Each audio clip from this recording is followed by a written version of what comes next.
વિવાદનું કારણ બન્યો છે। શહેરમાં વધુ એક ગણેશ પંડાલને લઈને વિવાદ ઉભો થયો છે અને હરણી રોડના હરિનગરમાં ગણેશજીની મૂર્તિની ઉપર ઘનશ્યામ મહારાજને રખાતા વિવાદ થયો છે।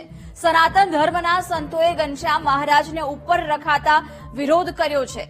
ગણેશજીને નીચા બતાવ્યા હોવાનો સંતોએ આરોપ લગાવ્યો છે। જો કે વિવાદને લઈને પંડાલના આયોજકો સામે આવ્યા છે। આયોજકોએ ઘનશ્યામ મહારાજની 3D થીમ મુજબ ડેકોરેશન કર્યું હોવાનો ખુલાસો કર્યો।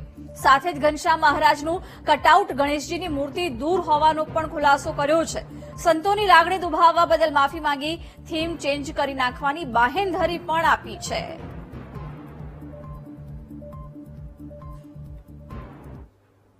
હીરાનગર ચેરિટેબલ ટ્રસ્ટમાં જે આ વખતે અમારી થીમ છે એ થીમમાં સ્વામિનારાયણ ભગવાન અને પ્રમુખ સ્વામી અને મહંત સ્વામી લીધા છે।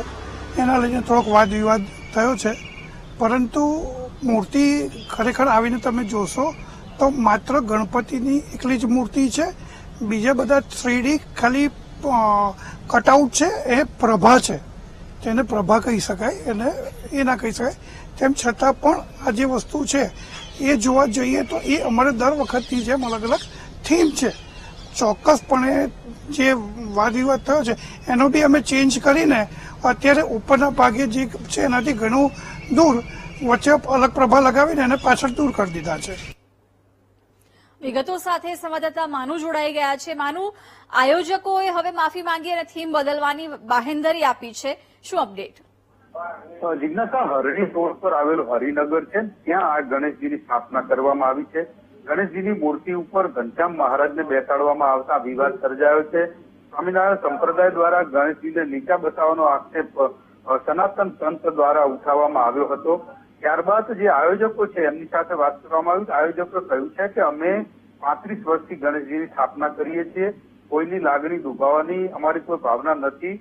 દર વર્ષે અલગ અલગ થીમ હોય છે। આ વખતે 3D થી ઘનશ્યામ મહારાજ સાથેની થીમ હતી અને એના કારણે આવું લાગી રહ્યું છે। વાસ્તવમાં ગણેશજીની પ્રતિમા ઉપર બેસાડવામાં નથી આવ્યા અને એ ખોટી રીતે દર્શાવવામાં આવ્યું છે। તેમ છતાં આ થીમને દૂર કરવામાં આવી છે।